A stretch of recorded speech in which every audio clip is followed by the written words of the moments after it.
Hello, everyone, and welcome to another edition of the podcast. Hello, how are you today? My name is Mitch Corbett. I am your host, as my cat just flies away and does their own thing, as they do. Welcome to another edition of the episode of the podcast called Hello, how are you today? This week we have a great guest. His name is Kyle Wyatt. Kyle is the owner and creator of Kyle's Fried Chicken here in London, Ontario, Canada. Speaking of Kyle's Fried Chicken, we had some delicious brisket fries and a brisket sandwich, courtesy of him literally last night. So enjoy this episode with Kyle Wyatt, aka Kyle's Fried Chicken.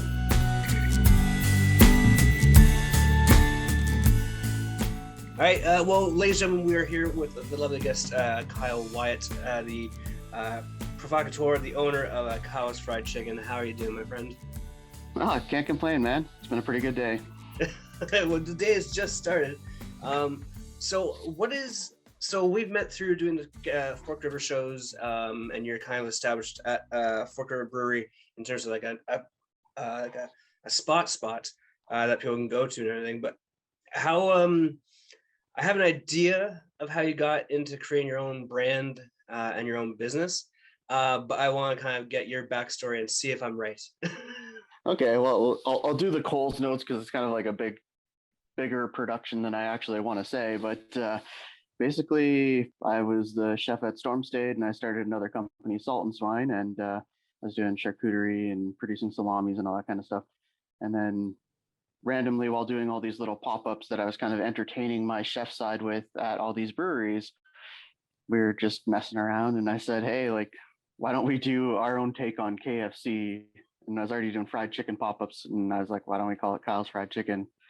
We'd already kind of like been joking around with the name and everything, and then my buddy, who is a graphic designer, came up with like basically a kind of take on the logo, and it just kind of all pieced together. And we've been doing it for almost 2 years now. So, was that decision to get out of the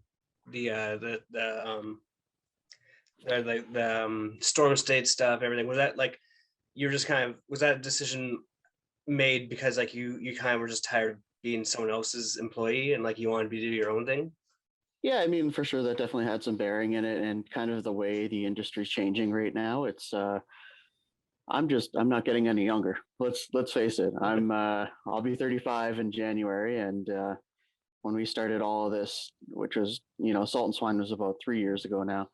It was just time for a little bit of a change, and it just felt good to actually be doing something where I had complete creative control over it. And so like talk about that though, because like I mean, as a chef in a restaurant, you would imagine that you have some sort of creativity when you're making dishes and everything. But like if you're doing like a brand name restaurants, it's like do it this way, do it this way. There's no room for creativity. So I mean, like we're like when you're kind of like in that environment, or maybe even stuck in that environment, like how is that why you were doing the pop-ups and everything? Is that where you got your creative juices flowing? Yeah, it's just an outlet. Like I've been in like Southern food. That's like my game plan, my mode. And not a lot of people were doing it back then. Even trying to do it in the restaurant, it was like some stuff worked, some stuff didn't, and then you're still at the whim of your owners. So they want specific things. They want things that sell really well. And people don't want to have the patience or time to kind of like, oh, how are these menu items selling? How are we actually gonna, like work this into the menu? So yeah, it was definitely a huge creative outlet to be able to do whatever the heck I wanted and just kind of push boundaries. And so like did you go to school for chefing or chefing? Did you go to school to be a chef? Well, because like I know some people like I know a guy like one of my favorite guys that I watch from a food standpoint is Action Bronson, Yeah. who isn't, I don't think he's a classically trained chef, but I think he learned to do it in prison. I think that's his backstory, and like he just does all these amazing little things. So like, where did your love of food come from, and like what was your decision to chase that dream as opposed to something else? Well, I mean, with the school thing, I did go to school, but it's kind of, I grew up in Sault Ste. Marie. I grew up in a small town where like everything is Italian. Like you cannot escape Italian food Gabagool. there. Yeah, like literally you go down the street. I think per capita, there's more Italian restaurants in Sault Ste. Marie than there was in a lot of places in Italy, which is crazy when you think about it. Because like that's like I think there's an Italian restaurant for every 10 people. So literally, you could probably go for a full year just eating Italian food at all different restaurants and not go to the same restaurant. What is the average weight of that town, do you think? It really varies, but it's I surprising. don't know, Not man. everybody. If I eat pasta all week long, I mean that's probably not great for my hips. Yeah, and like so, I grew up loving Italian food, but never wanting to cook it because I was like, okay, well, we have so much of it. So I was like, okay, I'm going to move to Toronto and go to culinary school. And I went to George Brown, and after a year, I just found myself kind of in the restaurant scene, and I was butchering, every morning 7 to 2, and then going to a restaurant from 2 or 3 o'clock in the afternoon till 2 in the morning. And it was just kind of like wash, rinse, repeat every day. And most of my 20s was either that or, on Sunday going out and drinking with the guys. Fair, because like I've worked in restaurants along like when in my earlier days I worked in restaurants and like the hours that like restaurant employees keep, and especially like chef who are online and everything, it's insane. Like it's not a career path that is destined for personal uh relationships to succeed. Sort of. Like there's a reason why like the celebrity chefs are like all great because like they're making money and they have a schedule and everything. But if you're an actual chef or like sous chef or anything, it's hard to have any sort of soul life or even normal life. Yeah, it's insane. Like, I could honestly say you always think you're ready for it. You always think you're like, everything's going to be great. And then you get to your 30s and you look like, I missed out on so much shit, man. Like it's absolutely horrifying and hilarious because you're like, wow, like I just gave up a huge chunk of my life to be paid next to nothing, to be basically abused. And basically you're running on passion. You're like, well, I love food, so I'm going to do this.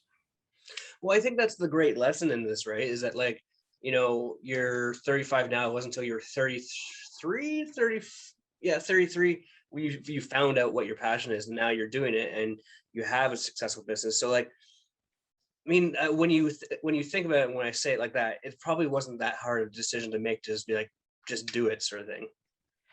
Yeah, I mean it's been a long time coming because actually, so when I was in Toronto for my last few years there, actually probably a little bit more than my last few years, I was catering for a wine group, and that was like kind of my creative outlet there because I was kind of getting away from the restaurants and I was doing barbecue, which was amazing. I love barbecue, obviously, but to be able to kind of put my own spin on things, I was working for a wine club that literally said their first event that they did with me, they're like, oh, there'll be like 600, 700 people coming through here.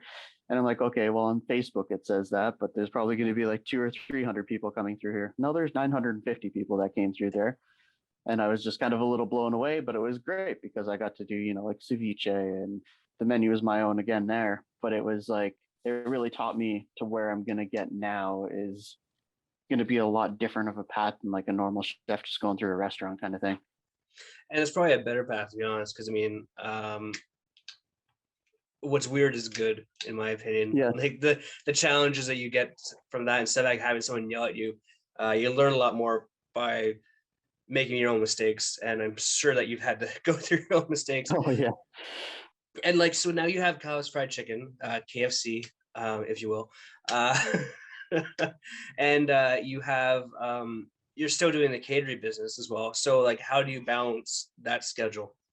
I mean, KFC takes up most of my time now. With the catering is kind of it's more of a secondary nature. It's kind of like you have to keep all your eggs in almost one basket until that thing is completely ready, said and done with. So, you know, uh, we haven't publicly totally announced it, but I mean, here's a great place to do it. So we'll be at Fork River, like you said, and we're putting a full kitchen in there. And once we're in there, we'll have more of an opportunity to do the catering, more of an opportunity to do the salt and swine, and get back to like the production levels we did kind of in the start of COVID. And now, like, I know that Forked River does collaborations not only with yourselves, but they do it with Tales from the Grill and a few other foodie places. That's still going to continue. Like, that'll be your off days, I'm assuming.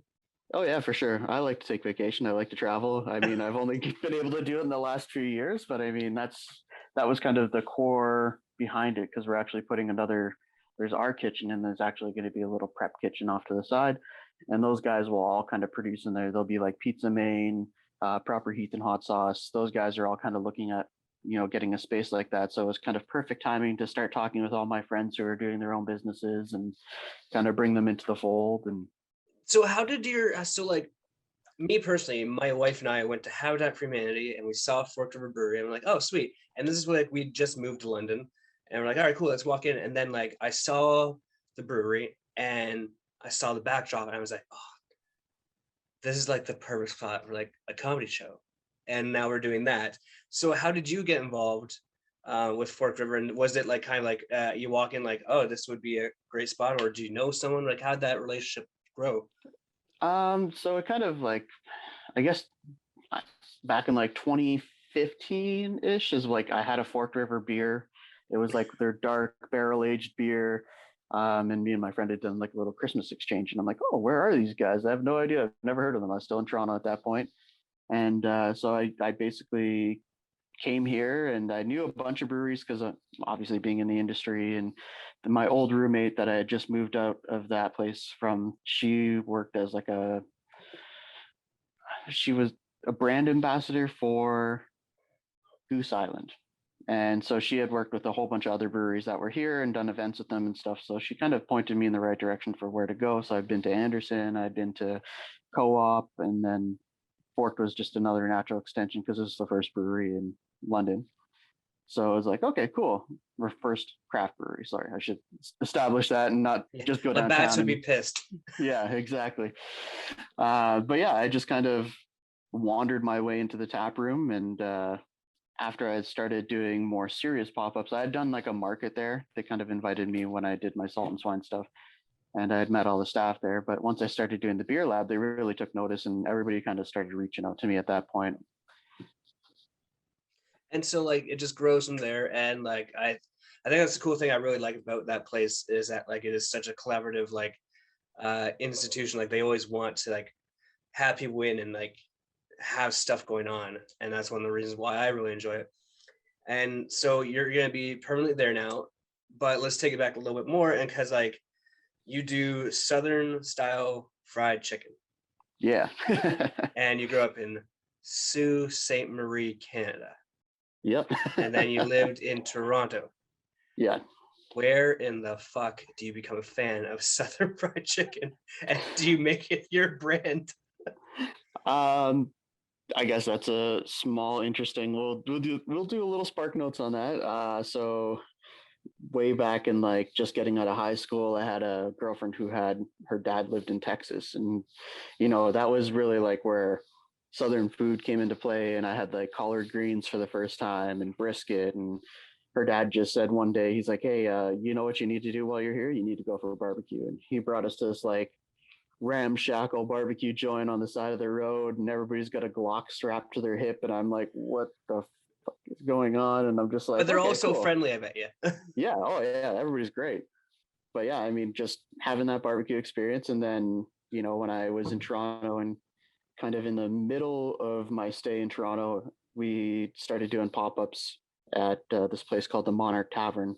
And after doing pop ups there for almost 2 months, we were approached by a Food Network celebrity that I won't name on here. And he was opening a barbecue joint, and I've always loved barbecue. And so we opened this barbecue joint with him inside the Monarch, just doing it like as a pop up trial kind of thing. And it was a lot of fun. I learned a lot. And then next thing you know, we wanted to add fried chicken to the menu because I'm just obsessed with fried chicken. And so we added it to the menu, and it's kind of been like perfecting that same recipe for probably about 7 years now. How much so like when you first tried your hand at the fried chicken style that you do, like how long ago was that, and how has the recipe evolved from that first incarnation? Yeah, so I mean the recipe's pretty much been the same with minor tweaks all throughout, and it's just kind of like learning how to get the crunchiest part of the batter, learning how to get that perfect brine so that your chicken stays juicy even though you fry the heck out of it. Like it's just kind of like a learning curve that you kind of go on throughout. And I've tried everything. Everybody's told me, oh well, you got to do it this way, and so I'll try it that way, and I'm like, oh, I don't like that as much. because everybody's like, oh, well, sous vide your chicken first and then bread it, and then you only have to flash fry it. And then I tried that, and I'm like, well, it just doesn't taste right. It tastes rubbery, like, and you just go through all these little increments, and you just want to get to that product that you want to eat. Like, that's the most important thing I find is if you can't stand behind your product, who's going to stand behind it? Yeah, and that's very true because I mean, the food they make is very tasty. That's the wings and the tenders. Like it's just there. Like you mentioned the crunch and like you do the breading that you have or whatever you have it on the chicken has that like I love crunchy fries. It's like that nice Yeah. crunch. Or like oh yeah, like something to chew on. Like it's delicious. And so like now that you have your recipe, like, is there anything else that you'd like to experiment with, like get that creative going for something else, or are you just focused on making this successful right I think, I mean, just so I'm very debated in the next stage of the business where we're moving into barbecue. I love barbecue. I like very traditional Southern barbecue. But is that what we need? Is it all traditional, or can we now? do some fun stuff? Can we do like pork belly skewers, or can we just riff off of like smoked pork and kimchi is like one of the best flavors ever. KKFC, Yeah. Kyle's Korean Fried Chicken. So it's just like kind of finding out if there's like this little niche thing we could try, like it's something so simple, but you're almost like, I feel like with barbecue, you're almost restricted to either doing fusion or doing traditional, and you can't kind of do anything in between at all. Like you have to go all the way to the far end of either spectrum, or like barbecue guys won't take you seriously. Now, all right. So is that so? Like in saying that, is that why you need or want to take vacation? Because you need to go and travel more and see different foods from different places. Is that something that helps in your creativity with food? Yeah, I definitely think so. I mean, like I went to Mexico March right before the pandemic started. The only problem is I'm obsessed with tacos already, so that didn't help anything. Love But tacos. Love yeah, tacos. I mean, if you don't like tacos, you're a psycho, right? Yeah, I'd have questions. Yes. But yeah, I think it's like you need to step away from what you're doing to actually be able to have perspective on it too. And it's just like you're always looking at it. So it's like trying to find Legos, right? Like this is a perfect analogy for it. You're looking in this pile of Legos, and the moment you take a break and look away, and then you look right back at it, you're like, oh, it's right in front of me. It's been there for 20 minutes. I've been staring directly at it, but because I was so focused looking for this piece, I couldn't find that piece. So while your head's in it, you're not looking as introspectively as you actually think you are. And is there any sort of interaction that happens in London, Ontario, where like you would be able to meet with someone from another branding or another style of food and like kind of um, tug their ear a bit in terms of like styles that they might want to try and like a collaboration, if you will? Because I Oh know yeah, for sure. Dan has the Tales from the Grill, and I mean you guys are friends, and like it just seems like there's a relationship that could happen there at some point. Oh, there's something big gonna happen very soon. We've been talking about it constantly. We're gonna do the McGangbang. The what? McGangbang. So it's when you take the bacon double or the McDouble, and you take the junior chicken, and you basically put the junior chicken in between the McDouble. So you got one patty on one side, you got your chicken in the middle, and then you got the other patty on the other side. It's just like one big stack. I don't know how I feel about that. That's a lot of Oh, food. you're gonna love it. It's gonna That's a lot of be food. delicious and I don't, horrible. I don't know if I'd actually be able to eat that all in one sitting. Don't That worry, we're that gonna. idea We'll, scares the shit out of me. If I'm being honest with you, I'm it's like gonna the make one first just time I for ever you. held a baconator. I was like, I don't know what to fucking do with this thing. But Oh yeah, my we, god. we're always looking for people to collab with. I mean, we did with Pizza Main, we actually did the Kyle's Fried Chicken Pizza. So I gave him some Nashville hot sauce. I gave him some chicken, pickles, our white sauce. So he's done a pizza with us. With our other brand, Salt and Swine, we're producing some meat for some local places. So hopefully, I can't really announce anything yet because they haven't used it because I don't want to spoil the Mhm. fun. But there's going to be some really awesome stuff coming soon. Now it's like so like we work at Fork River Brewery. How like does your style of chicken go well with beer? Is that something that you considered starting it? I mean, like, is that why you wanted to go to the brewery instead? Because like chicken and beer is like just a nice cohesion of like flavors and stuff. Or Well, I'm a huge craft beer guy too, so I mean it helps me because they're always feeding me beer all the time. Um, I mean, since COVID has started and everything, I've kind of been drinking a way lot less. I don't know. I just I'm so focused right now, but it's like they always send me home with beer. They always, like say, hey, we're making this kind of beer right now, and I want to give you a sample before it even comes out. So it's kind of cool. And then they've always been really supportive of what I've been doing in food and everything. So it's just been such a natural cohesion of like beer and chicken. And I mean, who doesn't want beer and chicken? true. Now, beer and chicken, awesome, right? I had my first episode. I had my friend Olivia, who is a chef or just graduated chef school in Stratford, right? Yeah. And I asked her about marijuana and food. Is that anything you've ever thought about doing? I mean, before food. No, but And like then a like a ends like in a lot of an food. infusion of something, because I know that they have cookbooks now where you can cook weed infused, like, I don't know. I actually don't Yeah. know what they cook in it, but like Snoop Dogg has a book with Yeah. Martha Stewart about it. Well, I've always joked that at some point we're gonna do the riff on South Park did the medicinally fried chicken. So Oh, I think at some point I would do it just for laughs, but I mean it would probably be a private closed event with like 10 people.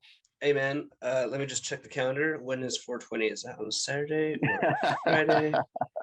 Figure this out now. All right. It's a Wednesday. All right. Wow. Hey, that's a perfect night. Hump day is a perfect night for that sort of stuff. I guess I can bring in some comedians and we can do like a comedy show. There we go. What's that smell coming from the brewery? Don't worry about it. It's like every Everyone's time you having a pass. good time. It's like every time you're going into St. Thomas and you pass one of the grow ops there for all the bigger companies, and you're like, whoa. That'll So be exactly how it smells in there. so that's a funny thing, right? Because like I smoked lots of weed when I was in college, like almost every night before I went to bed, watching the Late Late Show with Craig Ferguson after getting home from a late shift at Empty Bellies in Welland, Ontario, and it was always the best, right? But like it's got me like I know that smell, and so when I worked Yeah. on cruise ships, and we'd be running around, like say we're in Oslo, Norway, or like Dublin, Ireland, I just be walking out, so I'm like. it'd be like Ooh. it'd be like that scene from a Looney Tunes where like the guys gets lifted off a scrap with the smell. I'm like being carried Flying towards away. it, sort of thing.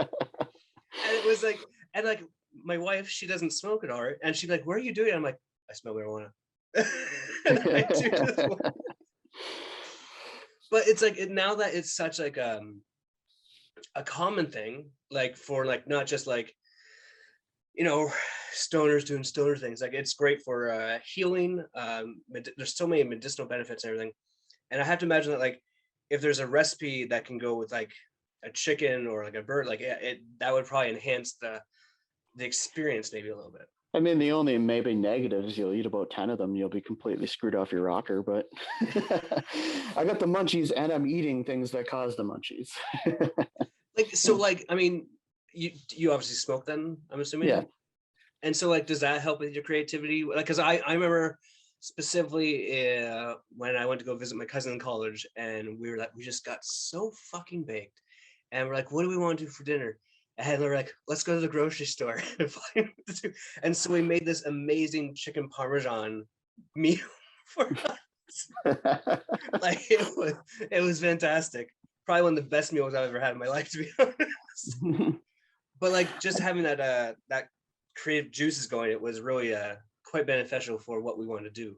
Yeah, I definitely think as long as you don't use it to the point of where it becomes a crutch, because I find like if you're using it all the time to get to that specific one thing, then that's like, I feel like it takes away from the creative experience sometimes.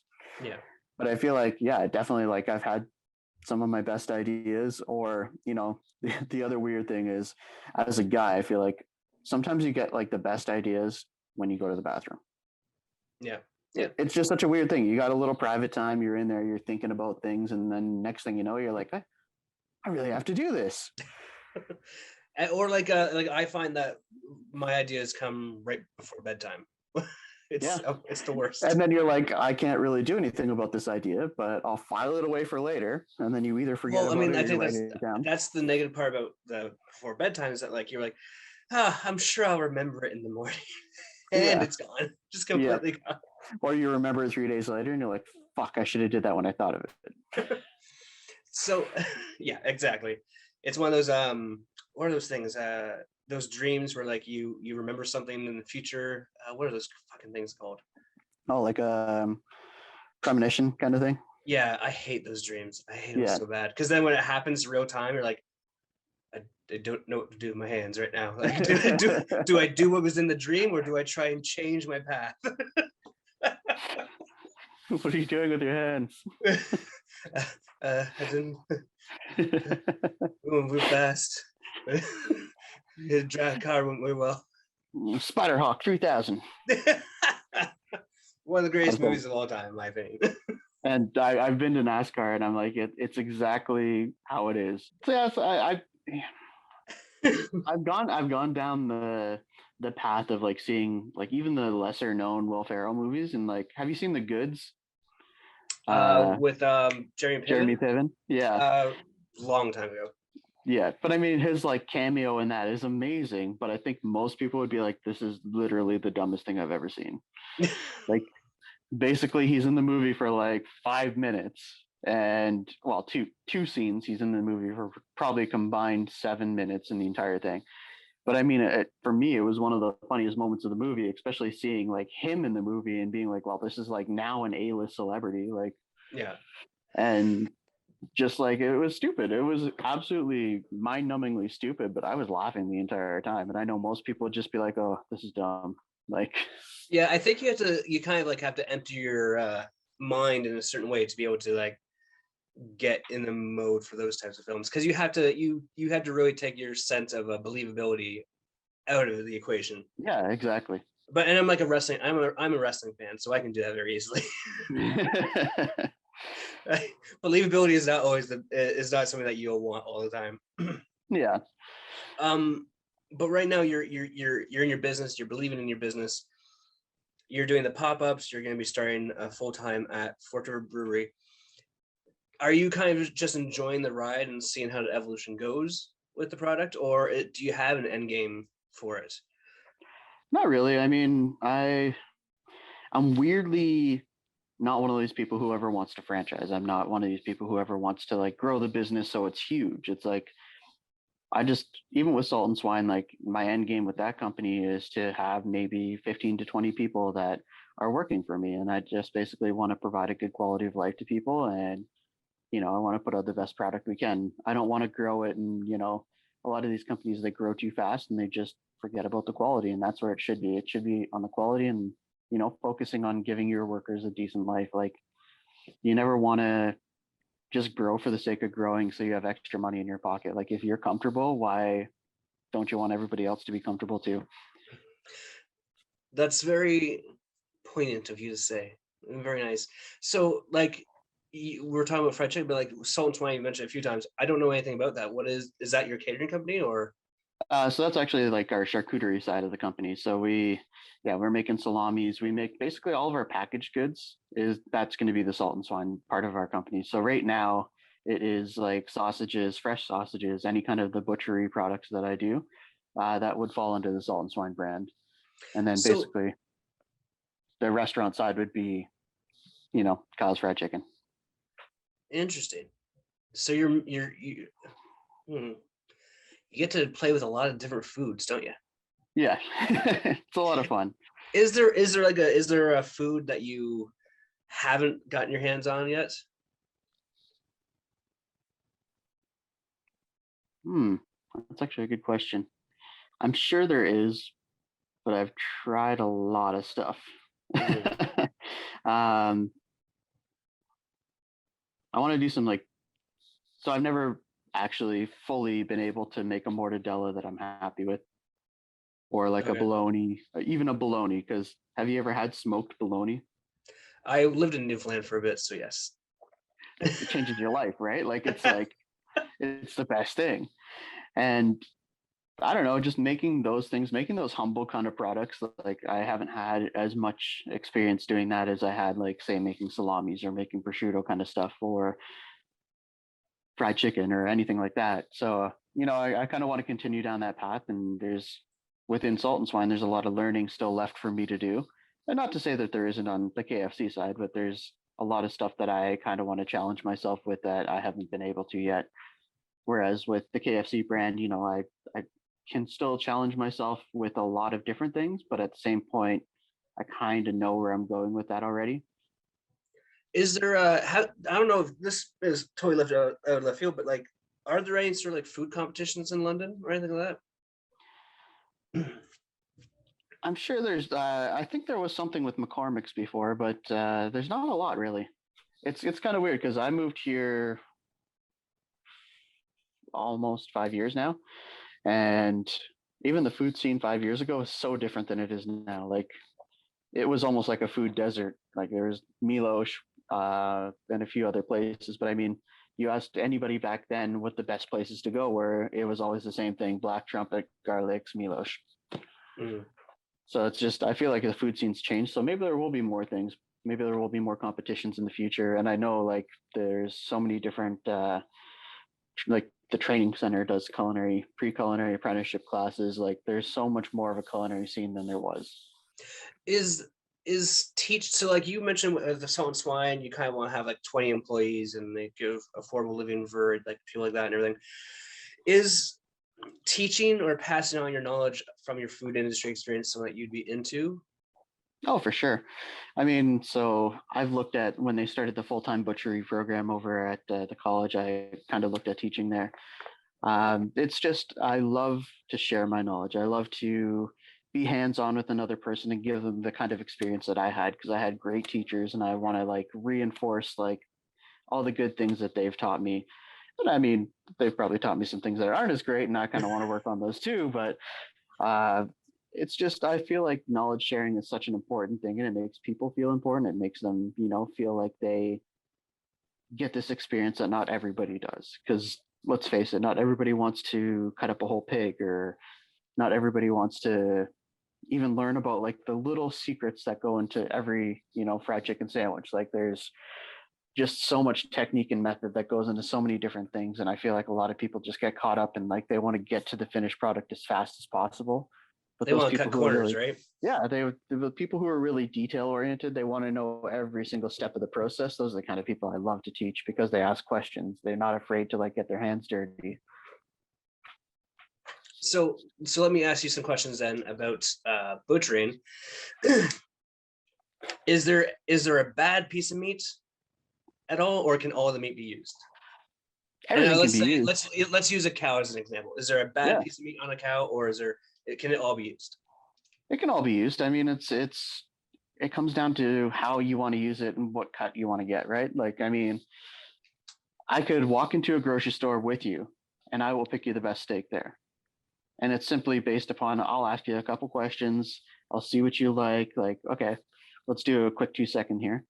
How do you like your steak served? Medium rare. Perfect. Do you like to chew fat or no? Yes, a little bit. I would actually say a strip loin. You're probably a ribeye guy though. I like meat, so I can go either way with it. See, it's probably like everybody goes down this path where everybody likes medium rare, right? But yeah, basically, I find, and I mean, it's also partially scientific, is that if you have a strip loin, if you sear the outside, you sear the fat, it's the perfect steak. You can go like medium rare down to blue, and it's still perfectly edible. Sirloin, same idea. If you get a good cut of sirloin, but sirloin is a little subjective because there's some pieces that are not as great, and a lot of like most butchery places leave in. There's like a little.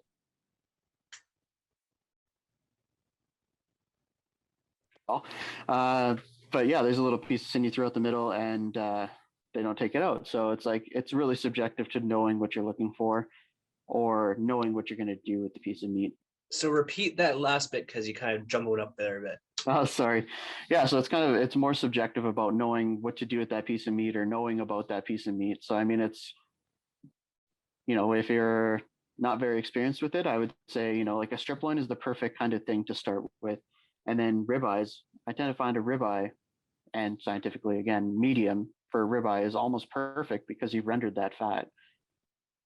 So a lot of people are like, but I hate medium.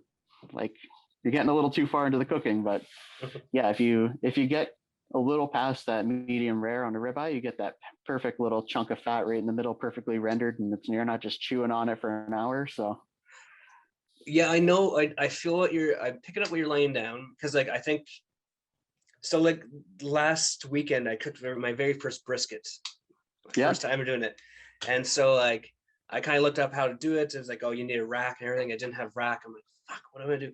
So I had some carrots. I cut up some carrots, put in the pan, yeah. fucking use that carrots as the rack, and put some dry rub on that baby. Oh, God, it was so good. And that's the thing, like brisket is such a beautiful piece of meat and it's Oh, so underrated. And I mean, until like a couple of years ago, literally you can get it for like less than $4.99 a pound. mhm. Now, Yeah. I mean, you're paying like 7, 8, maybe even 10.99. I mean, with inflation, everything's gone up crazy. But yeah, there's so many pieces that people literally just would like throw out or grind before, and that everybody's using now. Like think of like things like short ribs or the beef ribs off the side of the actual prime rib. Mhm. I mean, that was like kind of, I don't want to say throwaway stuff, but you usually grind all the meat off of that. Like you'll cut it off and then throw it through the grinder. Or things like flat iron steaks and stuff. Like, I mean, the French are way ahead of their time. They knew what they're doing. The English butchers knew what they're doing, but we're just like, oh, we'll just chunk this up and throw it through the grinder. It's great ground beef. But now that Well, people are like, this is the second best steak on the cow, why would I, put that through there? so case in point, like you mentioned, France. So when we docked in Le Havre, which is about an hour and 20 minutes away from Paris, right? So we docked Yeah. there. I went to this one like little restaurant, and they had like it was a burger. It was a burger on like a brioche bun with a little bit of a béarnaise sauce on it, and like some mozzarella cheese or something like that. To this day, the best burger I have fucking ever had. I don't know if it was the quality of meat or the way they cooked it, but like it was so good. So every time that we docked there, I try and go back, but like it's also France. So like Yeah. the restaurant's not always open. So I've literally only been able to have this burger twice in my life. And to this day, and like the one time I was able to take my wife, and she's like, oh my God, this is delicious. I'm like, I know, right? Like I try and tell everybody, but like I know exactly where it is from in relation to the dock. So like if I ever go back, I had to be like, all right, dock here and this. We had to go to the dock first and Exactly. And it's one of those things where like you don't expect it, right? Paris is more known for their yeah. breads, and or France more known for their breads and everything, but like they had this phenomenal burger, and now I'm missing it right now. And I It's so think that's the sad. thing. It's just like when you focus on the quality and putting all the right components together, the product just shines above anything else, right? You create these food memories that literally you can smell. You can like you'll get into this memory and you'll be like, wow, that I can remember the smell of it. I can remember the taste of it. I can remember like, it might not be as vivid as the first time you had it, but it's like it's still there ingrained in your memory and it just makes you want it even more. Well, in speaking of that, because it is, we've been talking for about 40 minutes now, and we'll wrap this up shortly. But in talking about memories and talking about food, things that you and I both like, obviously, what are some of your favorite food memories that you've experienced? Hmm. Obviously having ramen for the first time in like a good ramen place, like it's one of my comfort foods. Like, I mean, we all grew up on like shitty ramen and like Mr. Noodle and all that kind of stuff, especially in college, and like craft dinner and that kind of stuff, the pre-boxed. But like having proper ramen and like it was such a great experience walking into the izakaya and like they shout at you and you're like, it's such an exciting environment. And then you go and sit down, you have this like piping hot bowl of soup. And for me, it was like in the middle of summer and just a giant mug of beer, had this hot soup. And I'm like, this is like the best thing I've ever eaten. I really love soups.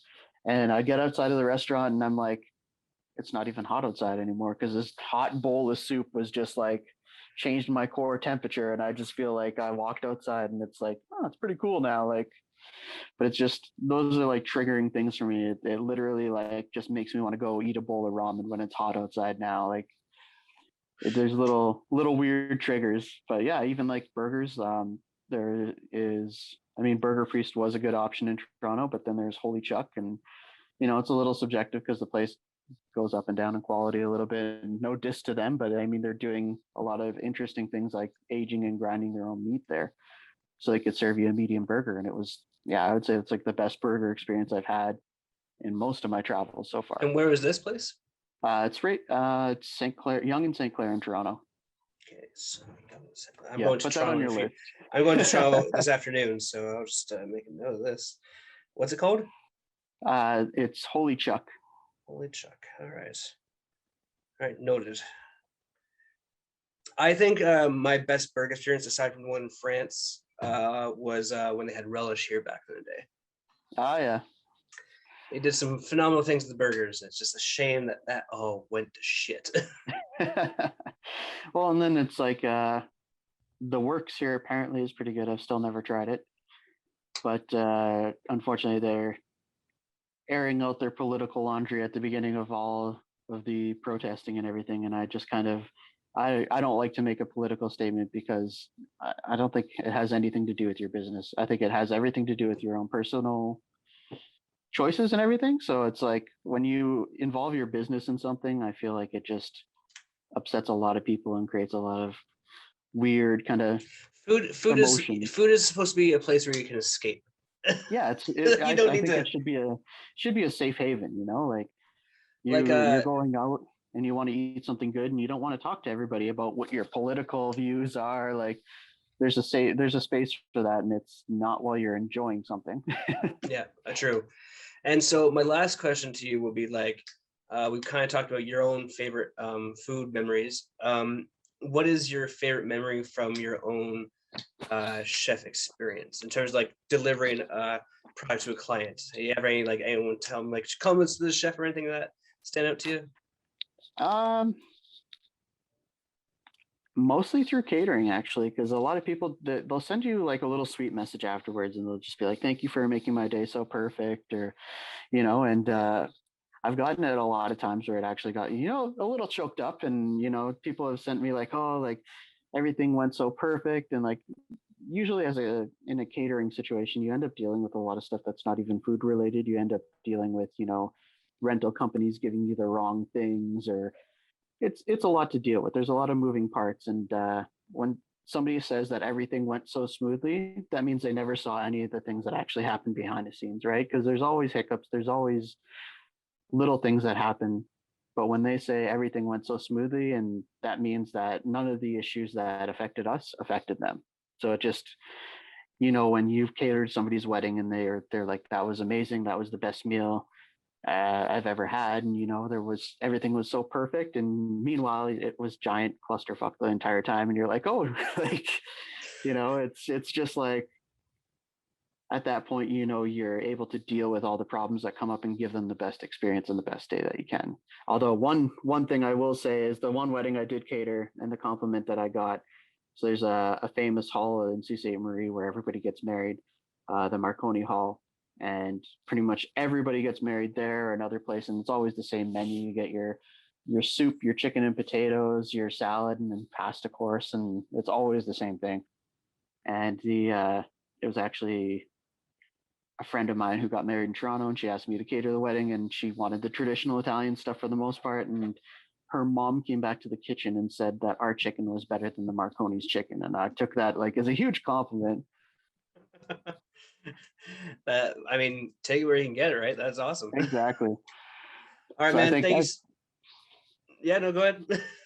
I think that was just like the tip of the iceberg for me. So.